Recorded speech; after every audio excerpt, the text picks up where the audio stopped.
வீடியோவை வழங்குவோர் Venus matric மேல்நிலைப்பள்ளி சிதம்பரம். எவ்வளோ முடியுமோ அவ்வளோ சீக்கிரமாக அதை நீங்கள் படிச்சுட்டு வெளில வரது மூலமாக அந்த ஒரு வாய்ப்பை நீங்கள் புதுசாக வரவங்களுக்கு கொடுக்க முடியும். படிக்கிற சுவாரஸ்யம்னு பார்த்தீங்கன்னா, படிக்கிறது நான் படுத்திக்கிட்டு படிச்சிருக்கிறேன், தென் தூக்கம் வந்துச்சுன்னா தூங்கிடுவேன். சில பேர் லைப்ரரியில் போய் படிக்கிறாங்க, நானும் ஒரு தடவை ட்ரை பண்ணேன். ஆனால் எனக்கு நம்ம படிக்கிறதே எப்படி படிப்போம்னா, ஒரு டெஸ்ட் இருக்கும், அந்த டெஸ்ட்டுக்காக உட்காந்து படிப்போம்.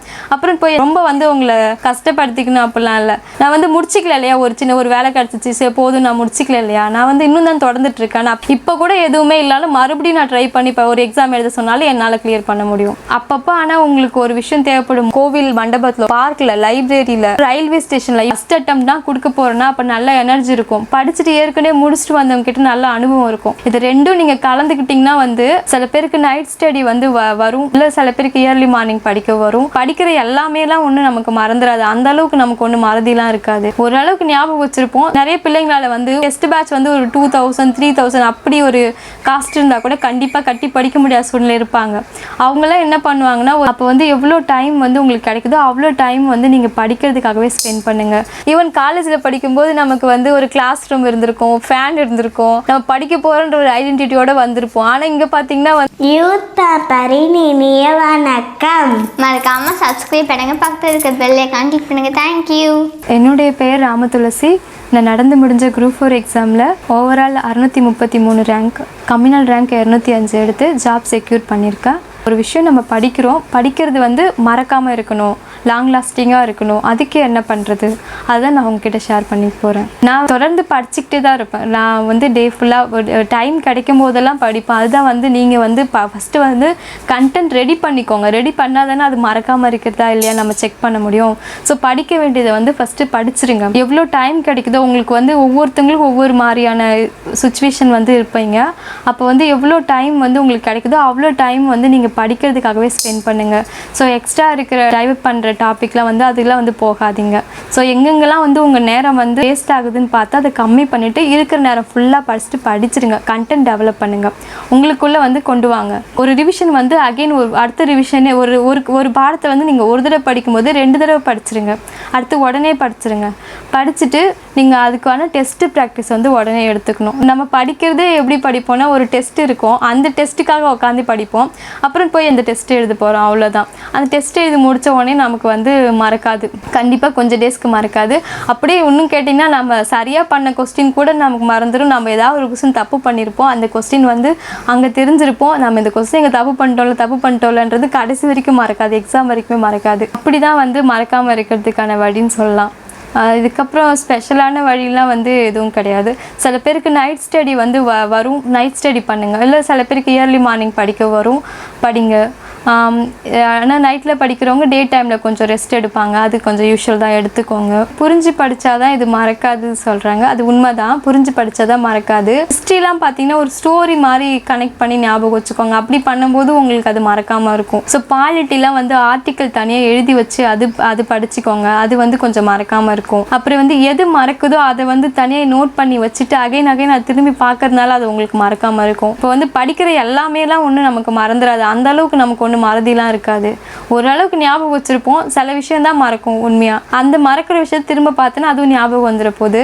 அப்புறம் நீங்கள் அதுக்கான தேர்வு ஃபஸ்ட்டு எதிர்கொள்ளுங்க. தேர்வு படிக்கலைனாலும் போய் எழுதுங்க, அதுதான் முக்கியம். நான் படிக்கலை அதனால எழுதலை அப்படின்னு சொல்லாமல், படிக்கலைனாலும் போய் எழுதுறதுனால உங்களுக்கு உண்மையாக படிக்காத அப்போ தான் நீங்கள் தெரியாத கொஸ்டின், எக்ஸாமில் தெரியாத கொஸ்டின் வந்தால் எப்படி நான் ஹேண்டில் பண்ணுறன்ற விஷயத்தையே நீங்கள் அங்கே தான் கற்றுப்பீங்க. ஸோ அது உங்களுக்கு கொஞ்சம் நல்ல விஷயமா இருக்கும். நிறைய பிள்ளைங்களால் ஒரு டெஸ்ட் பேட்ச் ஒரு 2000 3000 அப்படி ஒரு காஸ்ட் இருந்தால் கூட கண்டிப்பாக கட்டி படிக்க முடியாத சூழ்நிலை இருப்பாங்க. அவங்களாம் என்ன பண்ணுவாங்கன்னா, ஒரு 10 பேர் அப்படி சொல்லிட்டு 15 பேர் அப்படி சொல்லிட்டு சேர்ந்து ஒரு குரூப்பாக ஃபார்ம் பண்ணிவிட்டு, அவங்க ஒரு குரூப்பாக ஓப்பன் பண்ணிவிட்டு, அவங்க ஒரு கொஸ்டின் பேப்பரை வாங்கி ஒரு மினிமம் காஸ்ட்டாக அவங்க பிரித்து அவங்க ஜாயின் பண்ணி படித்ததை நானே பார்த்துருக்குறேன். ஃப்ரெண்ட்ஸ் கேங்கே அப்படி படிச்சிருக்கிறாங்க. ஸோ உங்ககிட்ட வழி இல்லை, எனக்கு போகிறது இல்லை, ஆனால் இந்த மாதிரி படிக்கணும்னு நான் ஆசைப்பட்றேன், ஒரு நல்ல ஒரு கொஸ்டின் பேப்பர் வச்சு நான் ஸ்டாண்டர்டாக ப்ராக்டிஸ் பண்ணணும்னு நினைக்கிறேன் அப்படின்னா ஒன்று இந்த மாதிரி உங்களை மாதிரி கஷ்டப்படுற ஒரு கேங்கை சேர்த்துக்கோங்க. நீங்கள் ஆன்லைனில் ஒன்று வாங்கி உங்களுக்குள்ளவே நீங்கள் அந்த ஆன்சரை திருத்திக்கலாம். இல்லை நீங்களே அதை செல்ஃப் எவாலுவேட் பண்ணி, ஓஎம்ஆருக்கு ஒன்றும் கிடையாதுங்க, அதுக்கு செல்ஃப் எவாலுவேட் போதும் எனக்கு தெரிஞ்சு. ஏன்னா நீங்கள் கண்டிப்பாக ஒரு ஆன்சர் தான் அதுக்கு கரெக்டாக இருக்க போகுது. ஸோ அது கரெக்ஷன் ஒன்றும் கிடையாது, நீங்களே எவாலுவேட் பண்ணி உங்களை டெஸ்ட் பண்ணிக்கலாம். அப்பப்போ ஆனால் உங்களுக்கு ஒரு விஷயம் தேவைப்படும், மோட்டிவேட்னு ஒரு விஷயம் தேவைப்படும். ஏன்னா அடிக்கடி சோர்ந்து போவீங்க. அப்பப்போ மட்டும் அந்த மோட்டிவேட் பண்ணுறதுக்கு என்ன பண்ணணும், இல்லை கொஞ்சம் ரெஸ்ட் எடுத்து ஸ்டார்ட் பண்ணலாமா அப்படி சொல்லிட்டு ஒரு 1 டே அப்படி சொல்லிட்டு ரெஸ்ட் எடுத்து திரும்ப வந்து படிக்க உட்காந்துருங்க. எந்த ஒரு சூழ்நிலையிலும் வந்து விட்டுட்டு போகன்ற எண்ணம் வேணாம்.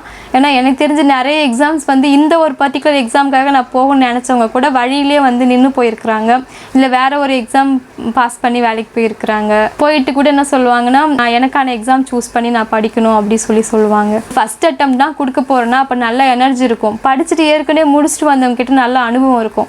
இது ரெண்டும் நீங்கள் கலந்துக்கிட்டிங்கன்னா வந்து கண்டிப்பாக உங்களுக்கான ஒரு சக்ஸஸ் வந்து இருக்கும். ஏற்கனவே படிச்சுட்டு இருக்கவங்க கிட்ட நல்லா படித்து வந்து அவங்க எப்படிலாம் படிக்கலாம், என்னெல்லாம் படிக்கலான்றது கற்று வச்சுருப்பாங்க, எந்தெந்த மெத்தட்லாம் படிக்கலான்னு சொல்லிட்டு.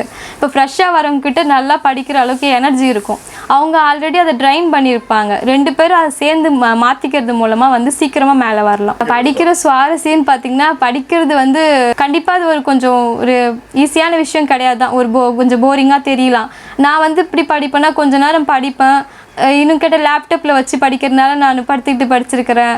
தென் வந்து தூக்கம் வந்துச்சுன்னா தூங்கிட்டு அப்புறம் எழுந்திரிச்சு படிப்பேன். நம்ம ஏன் வந்து ஃபோர்ஸ் பண்ணி உட்கார வைக்கணும் அப்படி சொல்லிட்டு நான் வந்து ரெஸ்ட் தேவைப்படுதா, ரெஸ்ட் எடுத்துக்கோங்க, எடுத்துகிட்டு வந்து திரும்ப வந்து உட்காந்து படிங்க. ரொம்ப வந்து உங்களை கஷ்டப்படுத்திக்கணும் அப்படிலாம் இல்லை. சில பேர் லைப்ரரியில் போய் படிக்கிறாங்க, நானும் ஒரு தடவை ட்ரை பண்ணேன். ஆனால் எனக்கு லைப்ரரி போனால் அந்த அமைதியான பேஸில் கொஞ்ச நேரத்தில் எனக்கு வந்து தூக்கம் வர மாதிரி இருந்துச்சு. அதோட நான் வீட்டுக்கு வந்துட்டேன். அப்போலேருந்து நான் அப்புறம் வீட்டிலே தான் உட்காந்து ரெகுலராக படிக்க ஆரம்பித்தேன். உங்களுக்கு எந்த பிளேஸ் வந்து சூட் ஆகுதோ வந்து அங்கே உட்காந்து படிக்கிறது தான் உங்களுக்கு கரெக்டாக வரும். ஏன்னா நமக்கு தெரியுது நம்ம இவ்வளோ தூரம் கடந்து வந்திருக்கோம். எவ்வளோ நான் இந்த ஃபெயிலியரை வந்து நான் வந்து ரொம்ப ஈஸியாக தான் பார்ப்பேன். சரி பரவாயில்ல, இன்னும் நம்ம படிக்கணும் போல், சரி இன்னும் படிக்கணும் போலன்னு சொல்லிட்டு. ஏன்னா நம்ம வந்து இன்னுமே நான் விடலை இல்லையா, என் ப்ராசஸ் நான் இருக்கேன் இல்லையா, அதுவே எனக்கு பெரிய விஷயம் தானே. நான் வந்து முடிச்சிக்கல இல்லையா, ஒரு வேலை கிடச்சிச்சு, சரி போதும் நான் முடிச்சிக்கல இல்லையா, நான் வந்து இன்னும் தான் தொடர்ந்துட்டு இருக்கேன். நான் படிக்கிற வரைக்கும் நான் வந்து அதில் நான் உயிர் போட தான் இருக்கிறேன். நான் படிக்கிற வரைக்கும் நான் இயங்கிட்டு தான் இருக்கேன். ஸோ அதனால எனக்கு அதனால் வந்து எந்த வருத்தமும் இல்லை.